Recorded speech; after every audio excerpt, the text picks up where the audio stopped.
Hi viewers, Trivikram సినిమాలో ఒక dialogue ఉంటుంది. అద్భుతం జరిగే ముందు ఎవరు గుర్తించరు, అద్భుతం జరిగిన తర్వాత ఎవరు గుర్తించాల్సిన అవసరం లేదు అని. కానీ ఈ రోజుల్లో ఒక అద్భుతం జరిగే ముందు నిజంగానే ఎవరు గుర్తించరు, అసలు ఆలోచించరు. కానీ అద్భుతం జరిగిన తర్వాత మాత్రం దానిని గుర్తించాలి, దాని గురించి ఆలోచించాలి, దాని గురించి 10 మందికి చెప్పాలి. అటువంటి అద్భుతమే నేడు ఢిల్లీ వేదికగా ఆవిష్కృతమైంది మన కేంద్ర ప్రభుత్వం వారి యొక్క చొరవ వల్ల. మొత్తం 10,000 పడకలతో కూడినటువంటి హాస్పిటల్. ఇది కూడా మొత్తం సర్దార్ పటేల్ కరోనా కేర్ సెంటర్గా నామకరణం చేశారు. ఇది ఆగ మేఘాల మీద, కొంతమంది 10 రోజులు అంటున్నారు, కొంతమంది 12 రోజులు అంటున్నారు. మొత్తం మనం 12 రోజులే తీసుకుందాం, ఓకేనా? ఈ 12 రోజుల అతి తక్కువ టైంలోనే 20 ఫుట్బాల్ మైదానాల గురించి ఎంతైతే ప్లేస్ ఉంటుందో అంత ప్లేస్, మొత్తంగా 70 ఎకరాలలో ఢిల్లీలో ఉన్నటువంటి ఛత్తర్పూర్ రాధాస్వామి సత్సంగ ప్రాంగణం ఎక్కడైతే ఉందో అక్కడ ఈ అతిపెద్ద ఆసుపత్రిని కేవలం 12 రోజుల్లోనే డిఆర్డిఓ సహకారంతో అక్కడ ఏర్పరచడం జరిగింది. DRDO is nothing but defence research and development organisation. ఇది అత్యంత కీలకమైన పాత్ర ఇక్కడ పోషించింది. ఎందుకంటే ఈ హాస్పిటల్కి సంబంధించి పొడవే 1700 అడుగులు, వెడల్పు వచ్చేసి 700 అడుగులు, మొత్తం 10,000 బెడ్స్. ఈ 10,000 బెడ్లకు గాను ఇంకా ఎక్స్ట్రా ఒక 200 బెడ్స్ కూడా పెంచుకోవచ్చు. అయితే ఈ 10,000 బెడ్స్లో ఇందులో 10% అంటే 1000 బెడ్స్ ఆక్సిజన్తో కూడినటువంటి బెడ్స్.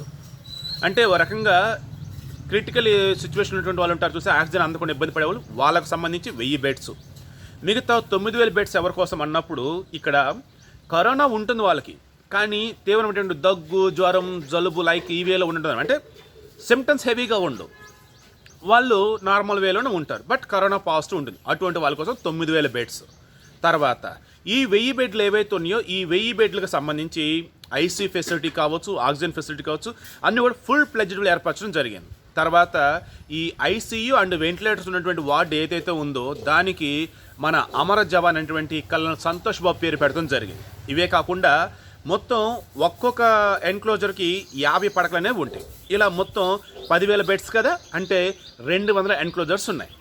ఈ 200 ఎన్క్లోజర్స్ని కూడా మొత్తంగా కొన్ని డివైడ్ చేసుకుంటూ వెళ్ళారు ఏరియాని. ఇందులో ఒక్కొక్క దానికి ఒక్కొక్క మన అమరుడైనటువంటి జవాన్ పేరు పెట్టారు మన కేంద్ర పెద్దలు. దీనిని ఢిల్లీకి సంబంధించి ఎవరైతే లెఫ్టినెంట్ గవర్నర్ ఉన్నారో అనిల్ బైజల్ నిన్న ప్రారంభించడం జరిగింది. రక్షణ శాఖ మంత్రి కావచ్చు, కేంద్ర హోంశాఖ మంత్రి కావచ్చు, వీళ్ళంతా కూడా వెళ్ళి విజిట్ చేశారు ఆసుపత్రిని, ఫెసిలిటీస్ ఇవన్నీ చూశారు. అంతా కూడా అద్భుతం అని చెప్పేసి అన్నారు. నిజంగానే ప్రపంచంలో అతిపెద్ద ఆసుపత్రి కరోనా కేర్ సెంటర్కి సంబంధించి ఇదే. ఈ అద్భుతాన్ని కూడా కేవలం 12 రోజులని ఆవిష్కరించడం జరిగింది. మీరు అనవచ్చు అక్కడ సరిగా అసలు ఉన్నాయో లేదో డీటెయిల్స్ కూడా చెప్పండి అని. అన్నీ కూడా ఈ చదివితే పర్ఫెక్ట్ వేలో ఉన్నాయి. ప్రతి బెడ్ కూడా చాలా ఫుల్ ప్లెడ్జ్డ్ వేలో వాళ్ళు అక్కడ నిర్మించడం జరిగింది. అది కూడా ఈజీగా ఉంటాం అని చెప్పేసి కార్డ్బోర్డ్తో ఈ పడకలను ఏర్పాటు చేయడం జరిగింది. ఇవి కాకుండానే ప్రతి బెడ్ దగ్గర కూడా ల్యాప్టాప్ ఛార్జింగ్ పెట్టుకోవచ్చు, మొబైల్ ఛార్జింగ్ పెట్టుకోవచ్చు, ఈ ఫెసిలిటీస్ పెట్టారు. తర్వాత ఈచ్ బెడ్ దగ్గర కూడా సంబంధించి వీళ్ళు ఏం పెట్టారంటే ఒక పడక, ఒక స్టూలు, ఒక ప్లాస్టిక్తో తయారు చేసినటువంటి కప్బోర్డ్ ఒకటి, తర్వాత ఒక డస్ట్బిన్. సేమ్ మన ఇంట్లో ఉన్నప్పుడు ఎలాగైతే ఉంటుందో మన బెడ్ పక్కన అన్ని వసతులు అదే విధంగా కల్పించారు. ఇవి కాకుండానే నలుగురితో కలిసి ఆడాలి అనుకున్నప్పుడు రిక్రియేషన్ కూడా వీళ్ళు ఏం చేశారంటే చెస్ బోర్డులు పెట్టారు, క్యారమ్ బోర్డులు పెట్టారు, అదేవిధంగా బుక్స్ చదువుకోవడానికి లైబ్రరీ కూడా పెట్టారు.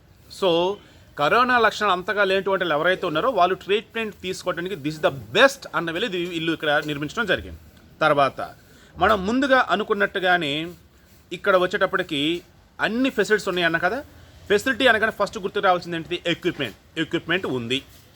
నెక్స్ట్ డాక్టర్స్, వైద్య సిబ్బంది, వీళ్ళు ఎంతమంది? డాక్టర్లు వచ్చేసి 1000 మందికి పైగా డాక్టర్లు ఉన్నారు. తర్వాత మెడికల్ స్టాఫ్ వచ్చేసరికి 2,000 మందికి పైగా మెడికల్ స్టాఫ్ అనేవాళ్ళు ఉన్నారు.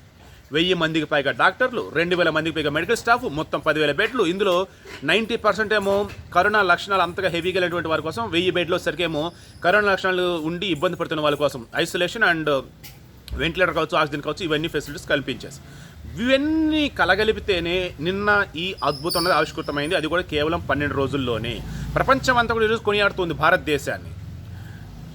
కేసులు రష్యాని మించి ఎక్కువ పెరిగి ఉన్నా సరే మరణాల రేటు తక్కువగా ఉంది. దానికి తోడు కోలుకునే వారి సంఖ్య ఎక్కువగా ఉంది. అన్నింటికి మించి ఆయా రాష్ట్ర ప్రభుత్వాలు కావచ్చు, కేంద్ర ప్రభుత్వం కావచ్చు తీసుకుంటున్న చర్యలు ఏవైతే ఉన్నాయో అవి చాలా గొప్పగా ఉన్నాయి, బేసిక్గా ఉన్నాయని చెప్తున్నారు. సో కంక్లూడ్ మరలా చేస్తున్నాను సింపుల్గా. మొత్తం 70 ఎకరాల్లో 10,000 పడకలతో నిర్మించినటువంటి ఈ ఆసుపత్రికి డిఆర్డిఓ సౌజన్యంతో మన సెంట్రల్ గవర్నమెంట్ వాళ్ళు దీన్ని నెలకొల్పడం జరిగింది. ఇక ఢిల్లీలో ఇప్పటికే కేసులు ఇప్పుడుగా పెరుగుతున్న నేపథ్యంలో అటు ప్రైవేట్ ఆసుపత్రులు అదేవిధంగా ప్రభుత్వ ఆసుపత్రులు వీటికి తోడు ఈ రకంగా ఈ corona care centre Sardar Vallabhbhai Patel corona care centre ఇవన్నీ కలగలిసి ఈరోజు నేను చెప్పదలుచుకుంది ఏంటయ్యా అన్నప్పుడు, రాష్ట్ర ప్రభుత్వాలైనా కేంద్ర ప్రభుత్వం అన్నీ కలగలిపి ఈరోజు అడుగులు వేస్తానికి రెడీగా ఉన్నారు. దేనికి? ఈ కరోనా మహమ్మారిని ఎదిరించడానికి, అదేవిధంగా వ్యాక్సిన్ డెవలప్ చేసేసి త్వరలో మనందరూ కూడా మాస్కులు లేకుండానే సంతోషంగా స్వేచ్ఛగా గాలి పీల్చుకోవడానికి అనుగుణంగా